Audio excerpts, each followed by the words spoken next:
तो अमेरिका खुद को दुनिया का सर्वशक्तिमान मुल्क मानता है। अपने सुपर पावर के दर्जे को बरकरार रखने के लिए अमेरिका रूस के खिलाफ यूक्रेन की मदद कर रहा है, चीन के खिलाफ गठबंधन बना रहा है, लेकिन दुनिया के सत्ता संग्राम में हर मोर्चे पर मजबूत गठबंधन बनाने वाला अमेरिका एक अदृश्य दुश्मन से डरा हुआ।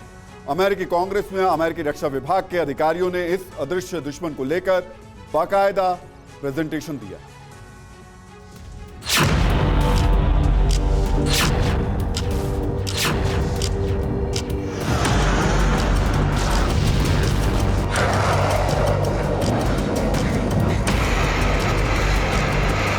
क्या अब अमेरिका को रूस से ज्यादा खतरा नहीं? क्या अमेरिका को परमाणु बम के अटैक का ज्यादा डर नहीं? क्या बाइडेन को पुतिन से भी बड़े दुश्मन का खौफ सता रहा है? क्या बाइडेन अब जिनपिंग से भी बड़े दुश्मन से डरे हुए हैं? कौन है अमेरिका का उड़ता दुश्मन? ऐसे तमाम तरह के रहस्यमयी सवाल अमेरिका में हर किसी की जुबान पर है। सवालों की वजह है उड़ता ऑब्जेक्ट, जिसे दुनिया यूएफओ यानी अनआइडेंटिफाइड ऑब्जेक्ट के नाम से जानती है। दुनिया के विकसित देशों में शुमार अमेरिका के लिए यूएफओ एक अबूझ पहेली बन गया है। बाइडेन के पुलिस, बाइडेन के सांसद, बाइडेन के बड़े बड़े अधिकारी हैरान हैं, परेशान हैं। उन्हें समझ में नहीं आ रहा कि आखिर आसमान में उड़ता ये ऑब्जेक्ट क्या है, कहां से आया है, किसने भेजा है, किस मिशन पर है, अमेरिका से इसकी क्या दुश्मनी। कुछ ऐसी ही अबूझ पहेली को सुलझाने और यूएफओ के रहस्य से पर्दा उठाने के लिए करीब 50 सालों के बाद पहली बार अमेरिकी संसद में इस पर सुनवाई हुई।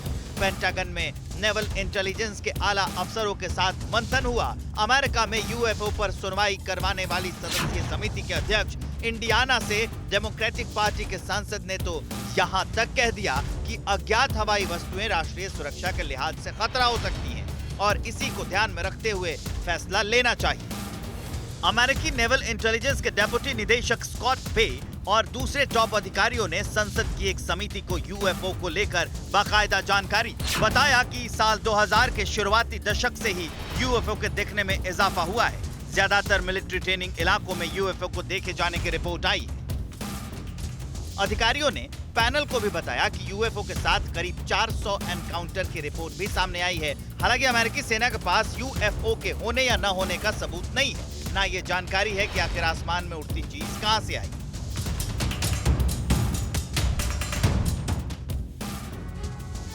तो अमेरिका में पिछले 50 सालों में यूएफओ को लेकर बंद दरवाजों के पीछे सिर्फ हाई रैंक अफसरों के बीच बातें होती थी।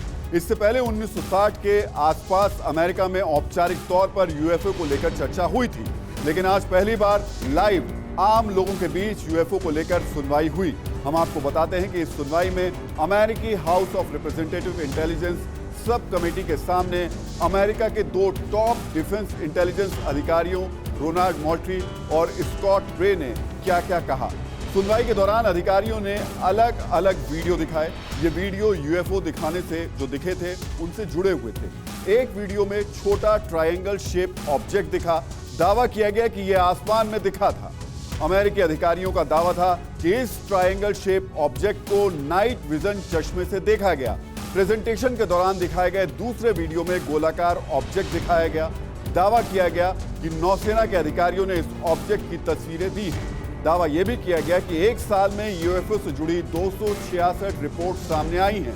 अधिकारियों का कहना था कि अब तक यूएफओ दिखने की 400 रिपोर्ट सामने आ चुकी। साल 2004 से 2021 तक यूएफओ दिखने की सिर्फ 144 रिपोर्ट सामने आई हैं। हम यूएफओ को अमेरिका का अदृश्य दुश्मन इसलिए कह रहे हैं क्योंकि अमेरिका के दोनों प्रमुख दल डेमोक्रेट और रिपब्लिकन के सांसद कह चुके हैं कि यूएफओ राष्ट्रीय सुरक्षा के लिए खतरा है।